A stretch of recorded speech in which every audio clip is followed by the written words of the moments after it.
आजच्या सोहळ्याला उपस्थित स्वातंत्र्य सेनानी, त्यांचे कुटुंबीय, माजी सैनिक, सर्व लोकप्रतिनिधी, ज्येष्ठ नागरिक, अधिकारी, कर्मचारी, विद्यार्थी, पालक, पत्रकार आणि बंधू भगिनींनो, तसेच जिल्ह्यातील सर्व नागरिकांना प्रजासत्ताक दिनाच्या मी हार्दिक शुभेच्छा देतो। आज 26 जानेवारी हा दिवस आपण सर्वजण अत्यंत उत्साहाने, अभिमानाने साजरा करत आहोत। 26 जानेवारी 1950 हा दिवस आपल्या देशाच्या इतिहासातील अत्यंत गौरवाचा दिवस आहे। या दिवशी भारतरत्न डॉक्टर बाबासाहेब आंबेडकर यांच्या नेतृत्वाखाली तयार झालेले भारतीय संविधान अंमलात आले।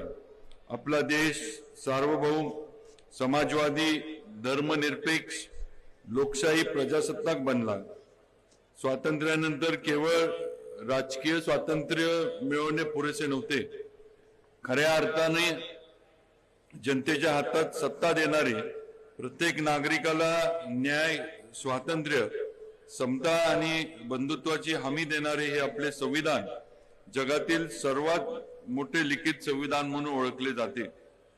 भारतीय संविधान हे केवळ कागदावरचे शब्द नाहीत, तर ते आपल्या सामूहिक आकांक्षांचे, स्वप्नांचे व मूल्यांचे दस्तावेज आहेत। या संविधानाने आपल्याला सामाजिक, आर्थिक आणि राजकीय न्यायाची हमी दिली। विचार, अभिव्यक्ती, विश्वास, धर्म आणि उपासना याचे स्वातंत्र्य दिले।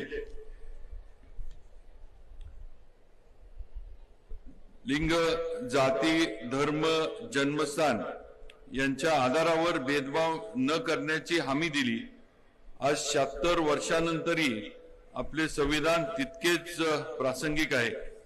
लोकशाहीच्या वैशिष्ट्ये ही आपल्या प्रजासत्ताकाची खरी शक्ती आहे। आपली लोकशाही ही जगातील सर्वात मोठी लोकशाही आहे। आपल्या लोकशाहीमध्ये जनताच सर्वोच्च आहे। आपला तिरंगा हा आपल्या स्वातंत्र्य सैनिकांच्या बलिदानाचा, शहीदांच्या रक्ताचा आणि संविधानाच्या मूल्यांचे प्रतीक आहे। आपल्या जिल्ह्यातील प्रत्येक नागरिकाला शिक्षण, आरोग्य, रोजगार, सुरक्षितता यांची हमी देण्यासाठी आपण प्रयत्नशील राहू। प्रजासत्ताक दिन हा फक्त एक उत्सव नाही, तर तो आपल्या प्रत्येकाची जबाबदारी आहे। आपण सर्वजण मिळून नव्या भारताचे निर्माण करूया, जिथे प्रत्येकाला समान संधी मिळेल, जिथे कोणीही मागे राहणार नाही।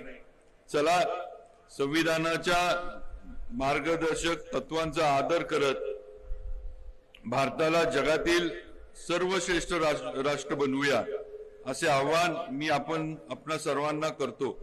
देशाच्या सीमांचे रक्षण करणाऱ्या जवानांना आणि शेतात घाम गाळणाऱ्या बळीराजाला वंदन करून मी माझे 2 शब्द संपवतो।